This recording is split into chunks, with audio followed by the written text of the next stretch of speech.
Sejuta kutuk palsu kutadah dengan dada terbuka. Tapi belum juga kau satukan aku dengan anak-anakku. Oh, hanya rindu yang meratapi dosa-dosaku membusuk. Kenapa Ayu tidak boleh menemui lelaki buta itu? Terus terang, Ayu terenyuh mendengar larik-larik syair yang dilantunkannya. Ayu kasihan. Ayu anakku, siapapun akan merasa kasihan. Karena syair itu dilambari sihir pemikat. Apa sebenarnya maksud Biung? Sekarang Biung menuduh dia sebagai tukang sihir. Sebenarnya ada apa? Sebenarnya siapa dia? Jangan sembunyikan apapun kepada anakmu, Biung. Tidak ada yang Biung sembunyikan. Biung hanya khawatir kalau Ayu terpengaruh oleh lantunan syairnya itu.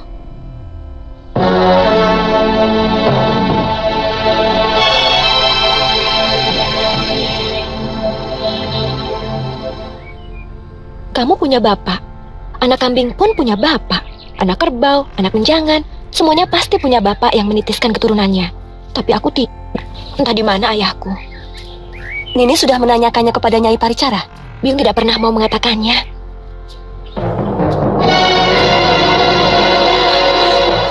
Mulai besok, saya tidak mau lagi melihatmu di lingkungan rumah ini. Sekarang pun saya akan pergi dari sini. Kalau Nini mau memaafkan dosa-dosa saya ingin kematian saya tidak akan memanggul dosa atas perbuatan jahat saya kepadamu. Masih bisa kau bicara seperti itu? Apa pernah kau membayangkan bagaimana perihnya seluruh hidupku harus menanggung rasa malu karena mengandung tanpa suami? Bagaimana rendahnya derajatku di mata ayah dan adikmu, dan kau telah menjadikan aku lebih rendah dari sampah.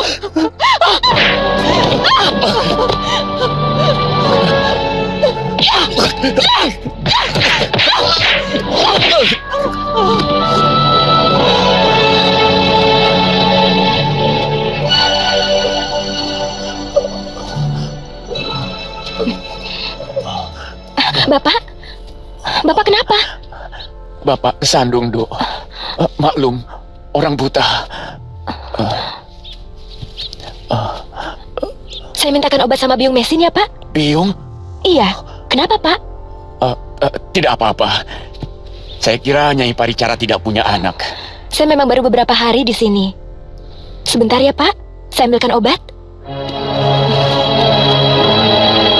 Anakku. Akhirnya kau pertemukan juga aku dengan dia. Terima kasih, Batara.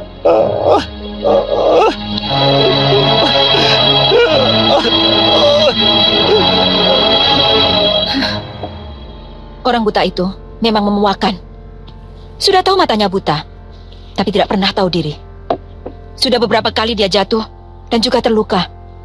Namanya juga orang buta. Ayu benar-benar kasihan, Biung.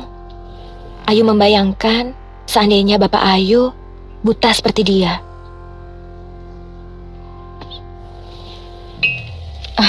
Ayu, suruh si Jangir atau Paman Wali Kadep yang mengobati. Terima kasih.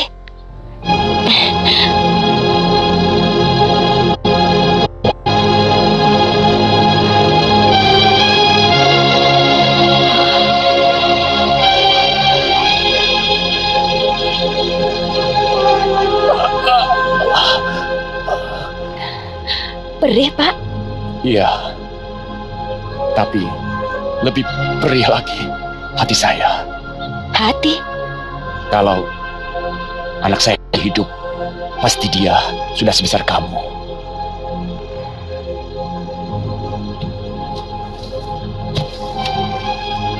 Bapak punya anak?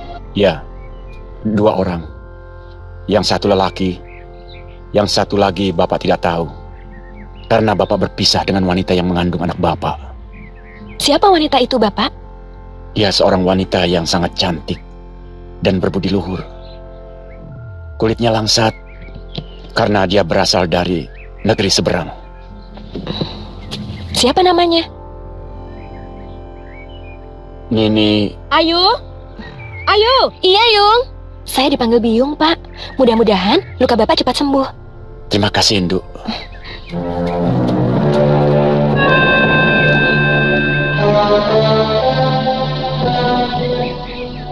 Anakku.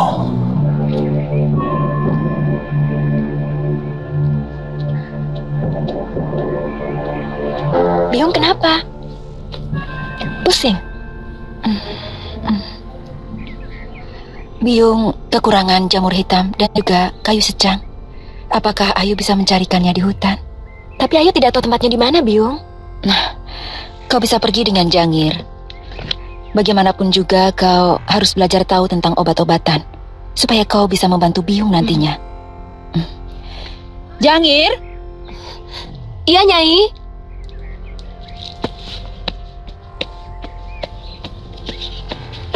Ada apa, Nyai?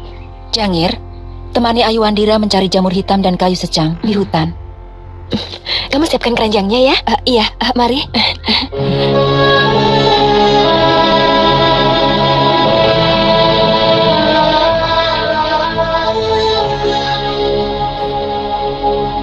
Tua muda.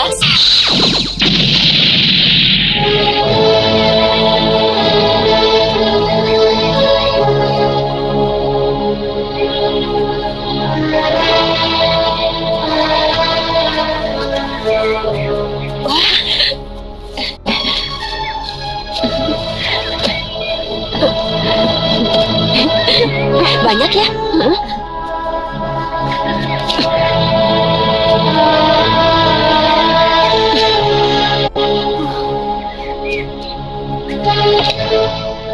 Saya minta Kisanak, pergilah sekarang juga. Saya tidak peduli apapun alasannya. Saya tidak mau kebahagiaan saya sekarang kembali ke Renggut. Sekarang pun saya cukup bahagia, Mesin. Kalaupun Dewata akan mencabut nyawa saya saat ini, saya siap. Tapi ada dua permohonanku kepadamu, Mesin. Maafkan dosa-dosaku. Dan yang kedua, katakan pada Ayu Wandira bahwa saya adalah ayahnya. Sekarang pergilah. Itu untuk bekal perjalananmu. Paman Wali Kadep. Ya, Nyai. Ada apa, Nyai? Paman, antar dia sampai batas desa. Baik, Nyai.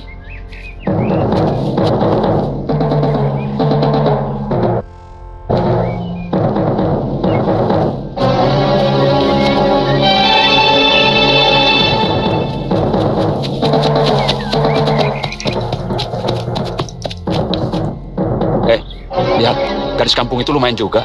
Pakaiannya kumal begitu? Apa Baginda Prabu mau? Kan ada tukang dandannya. Biasanya dimandikan dulu, baru dilulur, dan dikasih baju bagus. Lalu dibawa ke pesanggerahan. Sudah, jangan banyak ngomong. Tangkap dia.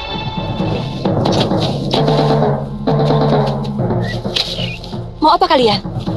Ikut kami, Dok. Kami ditugasi Gusti Rake mencari orang untuk dijadikan dayang. Kisanak harus minta izin dulu kepada bopo saya. Tidak usah.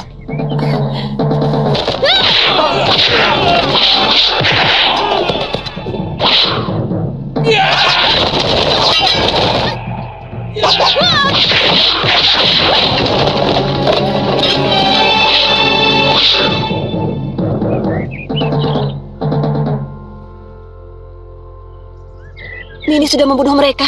Kita bisa celahkan ini. Kita bisa dihukum. Tenang, Jangir. Mereka cuma pingsan. Lelaki kurang ajar seperti itu memang harus diberi pelajaran.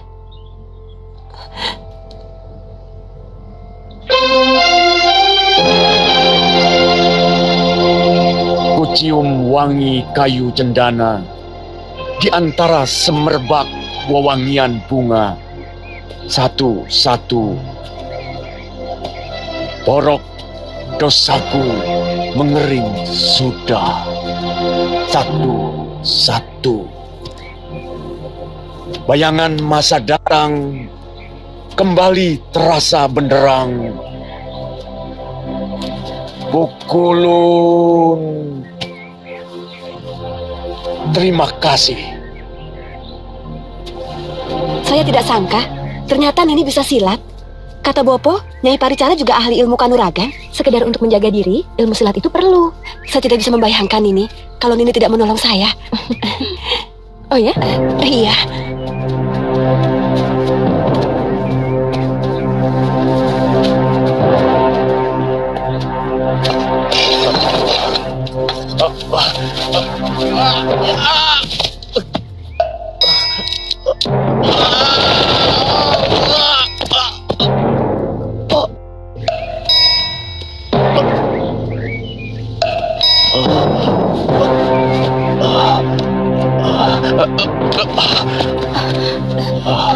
Pangga, kenapa tiba-tiba ada di sini, Tuan?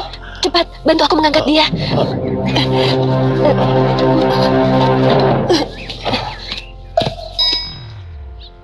Aku gembira. Akhirnya Bri Tumapel menyambut baik usulku dan mengirim kalian kemari. Sebab keniatan mendiang Kanda Prabu adalah amal suci bagiku. Ayahanda Betara sangat tersanjung oleh surat Gusti Prameswari. Secepatnya Ayahanda mengirimkan hamba kemari, sekalian mempelajari cara terbaru pengairan sawah di Majapahit. Bagaimana dengan Ananda Kudamerta? Brewengker sangat setuju dengan rencana Gusti Prameswari.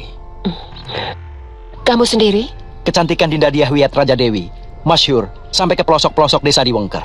Sangat tidak masuk akal kalau hamba menolaknya. Kata-katamu indah dan santun, Kudamerta. Aku senang. Kapan-kapan kalian akan kuundang ke rumah untuk berkenalan dengan Diah Wiyat dan juga Tribuana Tunggadewi.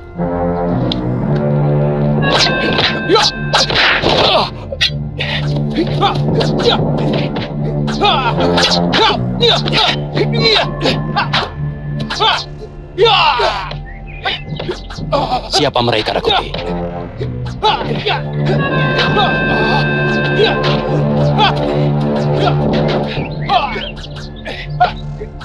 Maaf, apakah tuan-tuan ada keperluan dengan Tuan Halayuda? Sama sekali tidak. Kami hanya kebetulan lewat dan tertarik melihat latihan kanuragan yang hebat. Kami tamu Gusti Prameswari. Maaf kalau mengganggu tuan-tuan.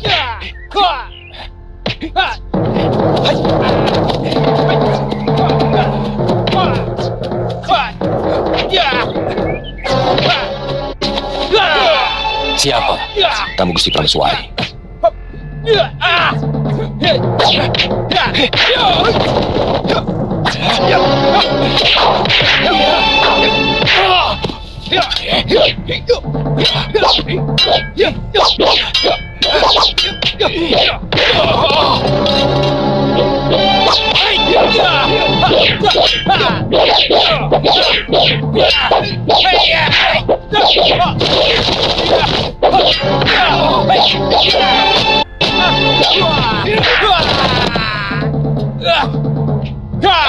Kelihatannya pemuda yang beringas itu memiliki ilmu yang cukup tinggi.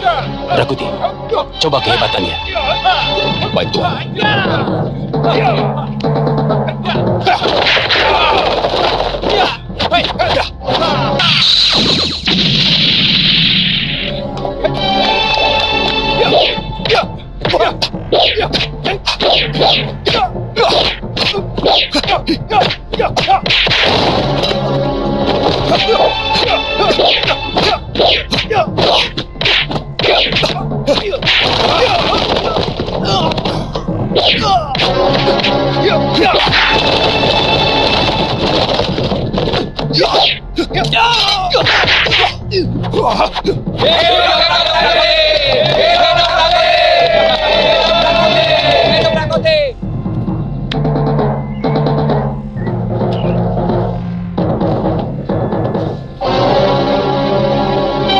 Semua berkumpul. Kalian diterima sebagai calon tanda. Aku tidak mau selama dalam pendidikan ada yang malas, pengecut, dan tidak patuh terhadap aturan. Paham? Paham. Aku pimpinan kalian di sini. Hanya kepada aku dan kepada Gusti Prabu Majapahit kalian boleh patuh. Mengerti semua? Mengerti. Rasmi dan Rakuti akan menunjukkan asrama kalian yang sekaligus tempat latihan kalian selanjutnya. Terus terang, tadi siang Nyai Paricara marah-marah kepada Tuan Arya Dwi Pangga dan menyuruh segera meninggalkan rumah ini.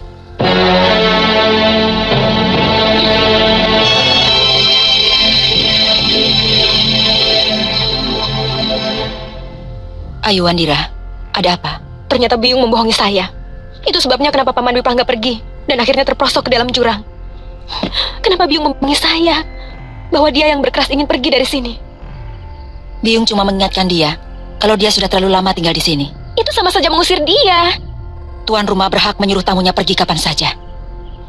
Dia orang cacat, Biyung. Kenapa Biyung tega melakukan itu? Dia sudah cacat waktu ditolong. Selama ini Biyung berbaik hati, telah membolehkan dia untuk tinggal di sini. Tapi dia tetap seorang tamu yang ada batasnya di sini. Dia harus pergi dari rumah kita, Ayu.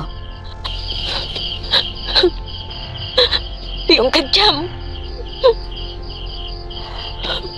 Kau tidak berhak menilai seseorang kalau baru mendengar dari satu orang, Ayu.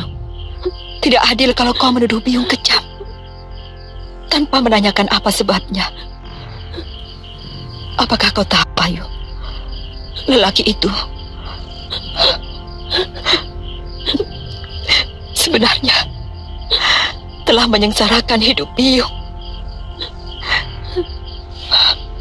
Dia telah menghancurkan masa depan Biyung, Ayu. Tanyakan pada lelaki itu apa yang telah dia perbuat pada Biyung. Tanyakan. Sesudah itu, kau boleh menilai Biyungmu ini. Mengerti?